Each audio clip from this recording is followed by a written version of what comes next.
안녕하세요. 육아맘 꽁스꽁스입니다. 오늘은 저희가 2년 동안 1억을 모은 과정이나 저희가 돈을 모은 방법에 대해서 이야기를 나누려고 해요. 돈을 많이 모으려면 결국 많이 벌어서 조금 써야 한다는 게 불변의 법칙이잖아요. 돈 모으기는 사실 간단해요. 추가 수익을 늘리고 적게 쓸 수 있는 방법을 실천하는 거라고 보시면 됩니다. 많은 분들이 강조하는 방법에는 통장 쪼개기, 신용카드 없애기, 적금 풍차 돌리기, 가계부 쓰기, 선저축 후 지출하기 같은 많은 방법들이 있어요. 간단하게 이 방법들에 대해 소개를 해보자면 첫 번째 통장 쪼개기는 지출 항목에 따라 통장의 자금을 나눠서 합리적으로 돈의 흐름을 알고 그에 맞게 절제해서 쓸 수 있도록 하는 방법이에요. 두 번째 신용카드 없애기는 신용카드가 체크카드처럼 즉각적으로 내 돈에서 빠져나가는 것이 보이지 않기 때문에 지출에 대해서 무감각해지는데 이걸 방지하고 과도한 지출을 막는 방법이에요. 세 번째 적금 풍자 돌리기는 엄청 성행했던 방법이죠. 매달 적금을 새로 가입해서 돌아오는 만기마다 매달 월급을 받는 느낌으로 적금을 운용하는 거예요. 사실 이건 느낌상 추가 수익이 발생하는 것처럼 보이지만 요즘처럼 금리가 낮을 땐 큰 효과는 보기 힘든 방법이에요. 오히려 추가 수익이 발생한다고 생각이 돼서 돈을 더 쓸 것 같은 느낌이에요. 이건 굉장히 중요해요. 왜냐하면 마인드 컨트롤이 되게 중요한 돈 모으기에서는 추가 수익이 발생한다고 생각이 들면 더 쉽게 쓰게 되거든요. 그리고 네 번째 가계부 쓰기는 저도 많이 추천하는 방법이에요. 사실 수입 부분보다는 지출 부분에 초점을 맞춰서 수입은 기입하지 않으셔도 돼요. 귀찮잖아요? 중요한 사실은 가계부를 쓰고 다시 되짚어보지 않으면 안 된다는 거예요.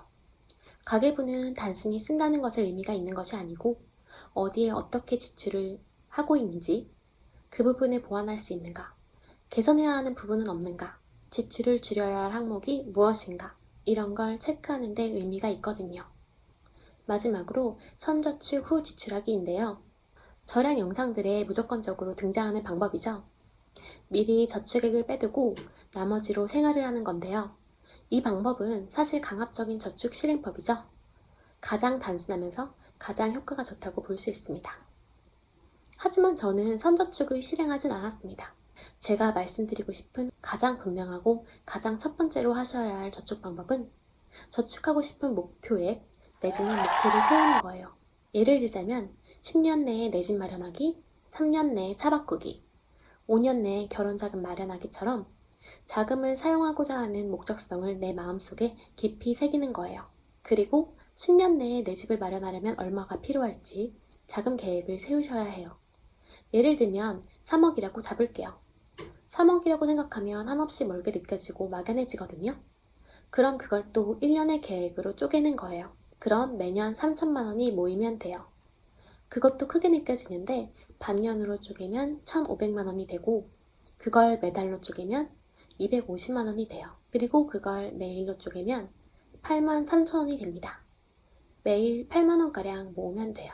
이걸 작게 쪼갤수록 현실적으로 다가오고 저축이나 절약도 마찬가지로 작게 쪼개서 해야 더 실천하기도 쉬워져요. 막 너무 거대한 꿈은 사람을 금방 포기하게 하잖아요. 그것처럼 저는 매주 지출에 대해서 주 단위로 돌아보고 개선할 부분이 있는지 체크하고 그것에 대해 그 다음 주에 더 실천하려고 노력했어요. 그럼 점점 절제하는 습관을 만들 수 있어요. 그리고 그렇게 모으다 보면 1년, 10년, 눈덩이처럼 불어나는 잔고를 보면서 웃을 수 있겠죠? 그리고 추가 수익 내기인데요.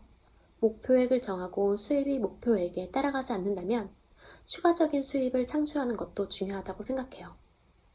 그리고 목표를 지나치게 높게 설정해서 금방 지치게 만들면 안 되고 가능한 선에서 정하는 것도 중요합니다. 우린 오늘 내일만 사는 것이 아니라 존버해야 되잖아요. 오늘도 파이어족으로 다 같이 한 발자국 내딛는 하루 되셨길 바래요. 꽁빠.